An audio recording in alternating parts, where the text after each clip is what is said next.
রাজধানীর শাহবাগে medical assistant training school ম্যাটসের শিক্ষার্থীদের সঙ্গে পুলিশের ধাওয়া পাল্টা ধাওয়ার ঘটনা ঘটেছে। এতে আহত হয়েছে অন্তত অর্ধশত শিক্ষার্থী। দুপুর 12টা থেকে বিকেল 5টা পর্যন্ত শাহবাগ এলাকা রণক্ষেত্রে পরিণত হয়। পুলিশ আটক করেছে বেশ কয়েকজন শিক্ষার্থীকে। মইদুল ইসলামের রিপোর্ট।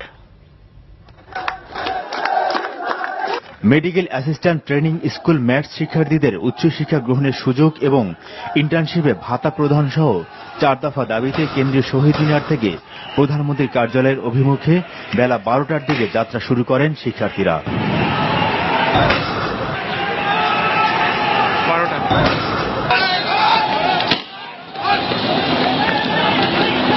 শাহবাগ পৌঁছানোর পর পুলিশ বাধা দেয়। বাধা অতিক্রম করে কর্মসূচি পালনের চেষ্টা করলে টিয়ারশেল নিক্ষেপ করে ছত্রভঙ্গ করে দেয় পুলিশ।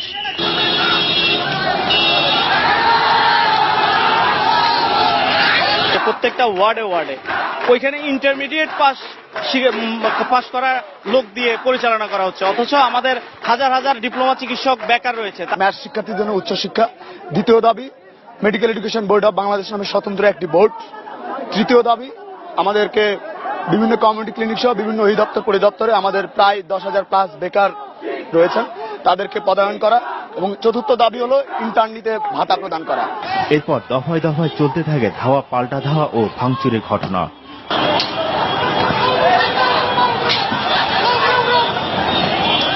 রণক্ষেত্রে পরিণত হয় শাহবাগ এলাকা। যান চলাচল বন্ধ হয়ে যায় শাহবাগ থেকে ঢাকা বিশ্ববিদ্যালয়ের টিএসসি পর্যন্ত। আতঙ্ক ছড়িয়ে পড়ে চারপাশে। শাহবাগ মোড়ে বসতেছে, তখন তারা আমরা নিবৃত্ত করছি। প্রথমে শহীদ মিনার পাশেই নিবৃত্ত করি, ওখানে আমাদের একজন নারী কনস্টেবলকে তারা পিটিয়ে জখম করে। তারপর এখানে আসার পর আমরা টিয়ার সেল এবং ওয়াটার ক্যাননের পানি নিক্ষেপ করে তাদেরকে ডিসপাস করি। বিকেল 5:30টার দিকে ম্যাথস শিক্ষার্থীরা শাহবাগ ছেড়ে আবারও চলে যায় কেন্দ্রীয় শহীদ মিনারে। মইদুল ইসলাম, এনটিভি।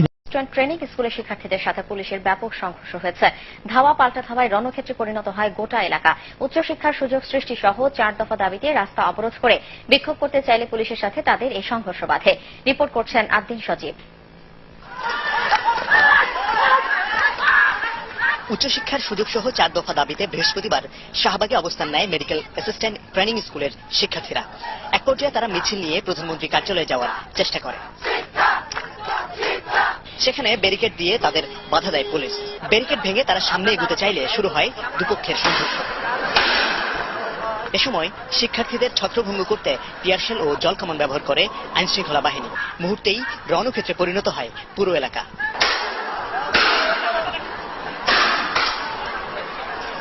কয়েক ঘন্টা চলে শিক্ষার্থী ও পুলিশের মধ্যে এই সংঘর্ষ। যারা হায়ার এডুকেশনের জন্য আজকে রাস্তায় নেমেছে তাদের উপরে প্রশাসন কেন বুলেট রাবার চললো, তাদের উপরে প্রশাসন কেন জলকামান চললো? স্বাস্থ্য মহাপরিচালক যিনি আছেন উনি আমাদেরকে আশ্বস্ত করেছিলেন যে 7 দিনের মধ্যে আমাদের দাবি মেনে নেওয়া হবে, কিন্তু আমাদের এই দাবি তারা মেনে নেয়নি। পুলিশ জানায় জানমালের নিরাপত্তা বিধান ও যান চলাচল স্বাভাবিক রাখতে তাদের রাস্তা থেকে সরিয়ে দেওয়া হয়। গ্রেপ্তারও করা হয় কয়েকজনকে। এই মোড়ে কেউ বসলে যান চলাচল বিঘ্ন ঘটে এবং হাসপাতালে রোগী আসতে অসুবিধা হয়। রুগী আসতে অসুবিধা হওয়ার কারণে এখানে অনেক সময় রুগীর বিরাট ক্ষতি হয়ে যাওয়ার সম্ভাবনা থাকে। যার জন্য আমরা সিদ্ধান্ত হচ্ছে যে শাহবাগ মোড়ে কেউ বসতে পারবে না। দাবি মানা না হলে কঠোর কর্মসূচি পালনের হুঁশিয়ারি দিয়েছে শিক্ষার্থীরা। আদিন সজীব, এটিএন বাংলা, ঢাকা। ম্যাথস শিক্ষার্থীদের দ্বিতীয় শ্রেণীর সুযোগ প্রদান সহ 4 দফা দাবিতে সকাল থেকেই কেন্দ্রীয় শহীদ মিনারে অবস্থান নেয় তারা। পরে শাহবাগে এসে রাস্তা বন্ধ করতে চাইলে পুলিশের সাথে বাধে সংঘর্ষ। পুলিশের সাথে শিক্ষার্থীদের ধাওয়া পাল্টা ধাওয়া শুরু হয়। এ সময় শিক্ষার্থীরা বেশ কয়েকটি গাড়ি ভাঙচুর করলে পরিস্থিতি নিয়ন্ত্রণে টিয়ারশেল ও জলকামান ব্যবহার করে পুলিশ। এতে বেশ কয়েকজন শিক্ষার্থী আহত হয়। আন্দোলনরত শিক্ষার্থীরা জানায় 4 দফা দাবিতে শহীদ মিনারে অবস্থান নেওয়ার পর শাহবাগে গেলে পুলিশ কোনো কারণ ছাড়াই তাদের উপরে হামলা করে। অধিক শিক্ষার্থী গুরুতর আহত ঢাকা মেডিকেল কলেজে ভর্তি আছেন এবং আমাদের সংগঠনের সভাপতি উনিও গুরুতর আহত।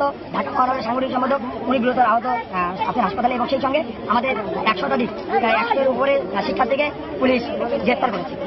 আর পুলিশ বলছে শাহবাগে যান চলাচলে বাধা দেয় সেখান থেকে শিক্ষার্থীদের উঠিয়ে দেওয়া হয়েছে। জসিম জুয়েল, 21 টেলিভিশন, ঢাকা।